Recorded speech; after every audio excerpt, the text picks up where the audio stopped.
आप सबको एक बार फिर से प्रेज द लॉर्ड। परमेश्वर ने हम सबको जीवित रखा, एक बार फिर से मिलाया, इसके लिए धन्यवाद। हम आज शाम का वचन पढ़ेंगे।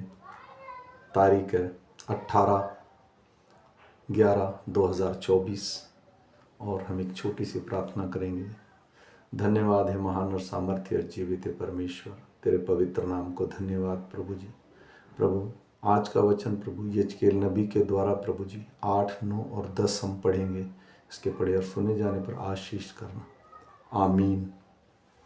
आइए हम वचन को ध्यान करेंगे, रीडिंग करेंगे। फिर 6वें वर्ष के 6वें महीने के 5वें दिन को जब मैं अपने घर में बैठा था और यहूदियों के पुरानियों मेरे सामने बैठे थे, तब प्रभु यहोवा की शक्ति वहीं मुझ पर प्रकट हुई। तब मैंने देखा कि आग का सा एक रूप दिखाई देता है। उसकी कमर के नीचे और आग है और उसकी कमर के ऊपर की ओर झलकाए हुए पीतल का सा कुछ है। उसने हाथ सा कुछ बढ़ाकर मेरे सिर के बाल पकड़े और आत्मा ने मुझे पृथ्वी और आकाश के बीच उठाकर परमेश्वर के दिखाए हुए दर्शनों में यरूशलेम के मंदिर के भीतर आंगन के उस फाटक के पास पहुंचा दिया जिसका मुंह उत्तर की ओर है और जिसमें उस जलन उपजाने वाली प्रतिमा का स्थान था जिसके कारण द्वेष उपजता है। फिर वहाँ इज़राइल के परमेश्वर का तेज वैसा ही था जैसा मैंने मैदान में देखा था। उसने मुझसे कहा, हे मनुष्य की संतान, अपनी आंखें उत्तर की ओर उठाकर देख।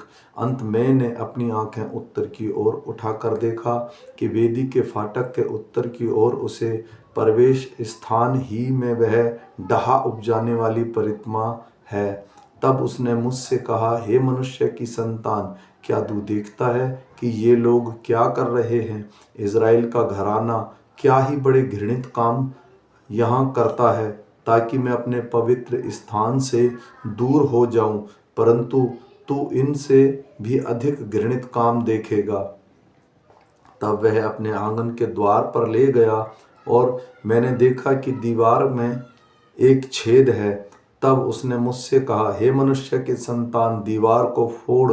इसलिए मैंने दीवार को फोड़कर क्या देखा कि एक द्वार है। उसमें मुझसे कहा, भीतर जाकर देख कि ये लोग यहाँ कैसे कैसे और अति घृणित काम कर रहे हैं। अंत मैंने भीतर जाकर देखा कि चारों ओर की दीवार पर जाति जाति के रेंगने वाले जंतुओं और घृणित पशुओं और इज़राइल के घराने की सब मूर्तों के चित्र खींचे हुए हैं। इज़राइल के घराने के पुरानियों में से 70 पुरुष, जिनके बीच में शापान का पुत्र याजन्याह भी है, वे उन चित्रों के सामने खड़े हैं और हर एक पुरुष अपने हाथ में धूपदान लिए हुए हैं और धूप के धुएं के बादल की सुगंध उठ रही है। तब उसने मुझसे कहा, हे मनुष्य की संतान, क्या तूने देखा कि इज़राइल के घराने के पुरानियों अपनी अपनी नक्काशी वाली कोठरियों के भीतर अर्थात अंधियारे में क्या कर रहे हैं? वे कहते हैं कि यहोवा हमको नहीं देखता, यहोवा ने देश को त्याग दिया है। फिर उसने मुझसे कहा, तू इनसे और भी अति घृणित काम देखेगा जो वे करते हैं। तब वह मुझे यहोवा के भवन के उस फाटक के पास ले गया जो उत्तर की ओर था और वहाँ स्त्रियां बैठी हुई तमूज के लिए रो रही थी। तब उसने मुझसे कहा, हे मनुष्य की संतान, क्या तूने देखा है? फिर उनसे भी बड़े घृणित काम तू देखेगा। तब वह मुझे यहोवा के भवन के भीतरी आंगन ले गया और वहाँ यहोवा के भवन के द्वार के पास ओसरे और वेदी के बीच कोई 25 पुरुष अपनी पीठ यहोवा के भवन की और अपने मुख पूर्व की ओर किए हुए थे और वे पूर्व दिशा की ओर सूर्य को दंडवत कर रहे थे। तब उसने मुझसे कहा, हे मनुष्य की संतान, क्या तूने देखा क्या यहूदा के घराने के लिए घृणित कामों का करना जो वे यहाँ करते हैं छोटी बात है? उन्होंने अपने देश को उपद्रव से भर दिया और फिर यहाँ आकर मुझे रीस दिलाते हैं। वरन वे डाली को अपनी नाक के आगे लिए रहते हैं। इसलिए मैं भी जलजलाहट के साथ काम करूँगा, ना तो मैं दया करूँगा और ना मैं कोमलता करूँगा। और चाहे वे मेरे कानों में ऊंचे शब्द से पुकारें तो भी मैं उनकी बात ना सुनूंगा। फिर उसने मेरे कानों में ऊंचे शब्द से पुकार कर कहा, नगर के अधिकारियों को अपने अपने हाथ में नाश करने का हथियार लिए हुए निकट आओ।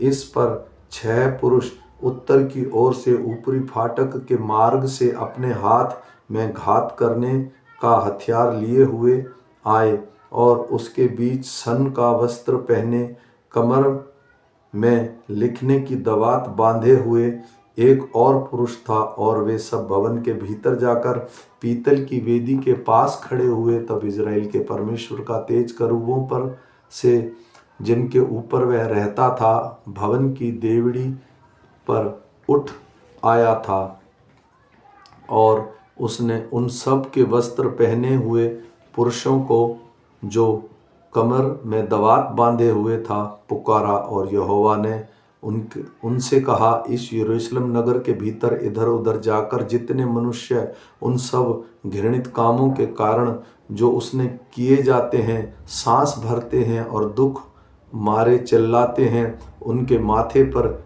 चिन्ह लगा दे। तब उसने मेरे सुनते हुए दूसरों से कहा, नगर में इनका पीछे पीछे चलकर मारते जाओ, किसी पर दया न करना और न कोमलता के काम करना। बूढ़े, युवा, कुंवारी, बाल बच्चे, स्त्रियां, सबको मारकर नष्ट करो, परंतु जिस किसी मनुष्य के माथे पर वह चिन्ह हो, उसके निकट ना जाना। मेरे पवित्र स्थान ही से आरंभ करो। अंत उन्होंने उस पुरानियों के आरंभ किया जो भवन के सामने थे। फिर उसने उनसे कहा, भवन को अशुद्ध करो और आंगनों को शवों से भर दो, चलो बाहर निकलो। तब वे निकलकर नगर में मारने लगे। जब वे मर रहे थे और मैं अकेला रह गया, तब मैं मुंह के बल गिरा और चिल्लाकर कहा, हाय प्रभु यहोवा, तूने अपनी जलजलाहट यरूशलेम पर भड़काकर इज़राइल के सब बचे हुओं को नष्ट करेगा। तब उसने मुझसे कहा, इज़राइल और यहूदा के घराने का अधर्म अत्यंत ही अधिक है, यहाँ तक कि देश हत्या और नगर अन्याय से भर गया है, क्योंकि वे कहते हैं, यहोवा ने पृथ्वी को त्याग दिया और यहोवा कुछ नहीं देखता। इसलिए उन पर दया ना होगी, ना मैं कोमलता करूँगा, वरन उनकी चाल उन्हीं के सिर पर लौटा दूंगा। तब मैंने क्या देखा कि जो पुरुष सन का वस्त्र पहने हुए और कमर में दवात बांधे था, उसने यह कहकर समाचार दिया, जैसे तूने आज्ञा दी मैंने वैसे ही किया है। उसके बाद मैंने देखा कि करूबों के सिरों के ऊपर जो आकाश मंडल है, उसमें नीलमणि का सिंहासन सा कुछ दिखाई देता है। तब यहोवा ने अपने सन के वस्त्र पहने हुए पुरुष से कहा, घूमने वाले पहियों के बीच करूबों के नीचे जा और अपनी दोनों मुट्ठियों को करूबों के बीच के अंगारों से भरकर नगर पर बिखेर दे। अंत वह मेरे देखते देखते उनके बीच में गया। जहाँ वह पुरुष भीतर गया, तब वे करूबों भवन के दक्षिण की ओर खड़े थे और बादल भीतर वाले आंगन में भरा हुआ था। तब यहोवा का तेज करूबों के ऊपर से उठकर भवन की देवड़ी पर आ गया और बादल भवन में भर गया और वहां आंगन यहोवा के तेज प्रकाश से भर गया।